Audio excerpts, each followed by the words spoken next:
안녕하세요 여러분, 미국 주식으로 우리나라 부자되게 미주얼입니다. 오늘의 미국 증시, 현재 미국 주식 저는 나스닥 상승 결국은 국제 유가에 달려있다. 나스닥이 전 고점까지 올라주기 위해서는 이 국제 유가가 하락 흐름이 나와야 된다라고 생각이 되는데, 이 관련 내용들을 보도록 하겠습니다. 일단 썸네일에 이렇게 보시면 이 동그라미 표시된 부분이 2008년 8월 10일 러시아와 조지아의 침공 종료 시점입니다. 대략적으로 이제 국제 유가가 140불대도 넘어간 적이 있었으며, 2008년도에 지금 현재 이 8월을 보시면 이 급격하게 떨어진 국제유가가 러시아 조지아 침공 종료와 함께 급격하게 떨어진 모습을 보여주었으며, 2014년 3월 러시아 크림반도 침공 종료도 마찬가지로 이 시점인데, 지금 여기서 이제 100불 이상대에서 한 40불 이상 이하대까지 떨어진 적이 있었습니다. 또 한번 이 다음 사례를 보면 2018년 9월 러시아 버스토크 군사 훈련 종료 시점에 국제유가는 급격하게 떨어진 시점이 있었다라고 봐주시면 되고, 지금 현재는 이제 107불대 국제유가가 머물고 있습니다. 하지만 이 러시아 우크라이나 이제 관련해서 침공이 종료되는 시점에 국제유가는 한 번 더 큰 하락을 맞을 수 있다. 결국 국제유가의 하락은 이 인플레이션을 완화시키는 효과가 있기 때문에, 이런 영향으로 나스닥, 특히나 이제 뭐 미국 주식 S&P 500 다우 포함해서 큰 상승이 나올 수 있다라고 보시면 될 것 같습니다. 현재 이제 미주얼 멤버십 관련해서 열성팬, 술한잔, 특급팬 이렇게 나눠서 운영을 하고 있고, 텔레그램 비공개 채널도 운영을 하고 있으니 관심 있게 봐주시면 되고요.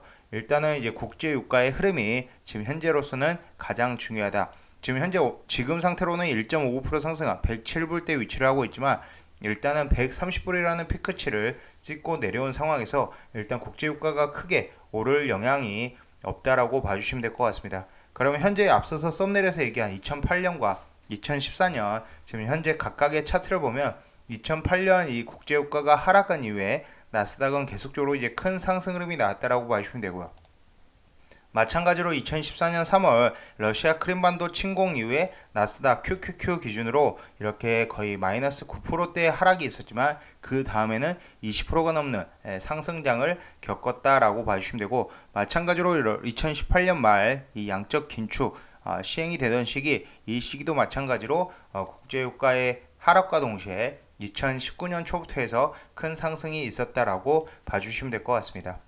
일단은 여전히 100불을 크게 상회하는 유가는 세계 경제에 큰 위협을 지금 가져다주고 있습니다. 만약 이번 전쟁이 무사히 끝난다 해도 언제든 이런 상황이 다시 생길 수 있다는 공포감은 해소되지 않을 것입니다. 실제로 골드만삭스는 기본 시나리오로 하루 160만 배럴의 공급이 감소할 것이라면서 2022년과 2023년 브렌트유 전망을 135불, 115불로 제시를 했다고 보시면 되고, 이게 지금 현재 베이스 케이스는 아니고 좀 국제유가가 모자랐을 시기에 지금 케이스이다라고 봐주시면 됩니다. 하지만 결국 이런 국제유가의 이제 장기적인 이제 100불 이상에 머물게 된다면, 결국은 에너지 자체 그리고 경제 자체가 좀 파괴되는 현상이 나타날 것으로 생각이 되고, 단기적으로는 당연히 산유국 그리고 업스트림 종목의 대호황으로 이어질 수 있으나, 장기적으로는 결국은 이런 산유국이나 업스트림 종목들도 불황을 갖게 된다라고 보시면 됩니다. 첫 번째로는 120불 이상의 유가에서는 본격적인 수요 파괴 발생이 되고, 자차대진 대중교통 이용, 해외여행 연기 등 절대 소비가 감소를 하기 때문에 결국은 국제유가가 하락한다. 그리고 이제 두 번째로 이제 공급처 다변화인데, 베네수엘라, 이란 등 산유국의 경쟁을 유도하면서 지금 현재 베네수엘라와 이란, 미국에서 계속적으로 접근을 하고 있으며, 이런 영향으로 국제유가는 하락할 수밖에 없다라고 보시면 되고, 세 번째로는 이제 규제 완화입니다. 지금 ESG 완화로 유전 관련 캐펙스 증대를 유도를 하면서 앞으로 장기적으로 강력한 경쟁자의 육성을 초래하게 된다라고 보시면 되고, 대표적으로 이제 지금 현재 각광을 받고 있는 신재생에너지 섹터들이 된다라고 보시면 됩니다. 현재 궁극적으로 이번 기회에 탈탄소 전략, 즉 신재생에너지 육성을 더욱 가속화하여 아예 에너지 패러다임을 전환시키는 것만이 최종 솔루션이 될 수 있다라고 봐주시면 되고, 이에 대표적인 ETF가 ICLN ETF이다라고 봐주시면 되고요. 현재 ICLN ETF 같은 경우는 주봉 차트로 보았을 때 하락세를 멈추고, 이번 러시아 전쟁 침공으로 인해서 일단은 방향을 틀고 올라오는 모습을 보여주고 있으며, 태양광 ETF인 TAN ETF도 마찬가지로 하락세를 멈추고 주봉 차트상으로 상승하는 모습을 보여주고 있다. 그리고 수소 관련 기업에서 저는 이제 플러그 파워, 퓨얼셀 에너지 이렇게 보유를 하고 있는데, 플러그 파워도 이제 하락세를 멈추고 약간의 상승하는 모습, 그리고 퓨얼셀 에너지도 마찬가지로 저점 대비 강한 상승 흐름을 보여주면서 다시 6불대 이상 6.94불에 위치를 하고 있다라고 봐주시면 됩니다. 현재 풍력 관련해서도 마찬가지로 이제 주목을 받을 수 있는데, 이 풍력 관련해서 TPIC라는 종목이 있습니다. 물론 이제 중소형주 종목들이 이제 대체적으로 계속적으로 빠짐으로 인해서 이런 플러그 파워, 퓨얼셀 에너지, TPIC 마찬가지로 모두 하락 흐름이 나왔지만, 지금 최근 들어서 이제 러시아 침공 그리고 에너지의 패러다임 변화로 인해서 신재생 에너지가 주목을 받고 있다라고 보시면 될 것 같습니다.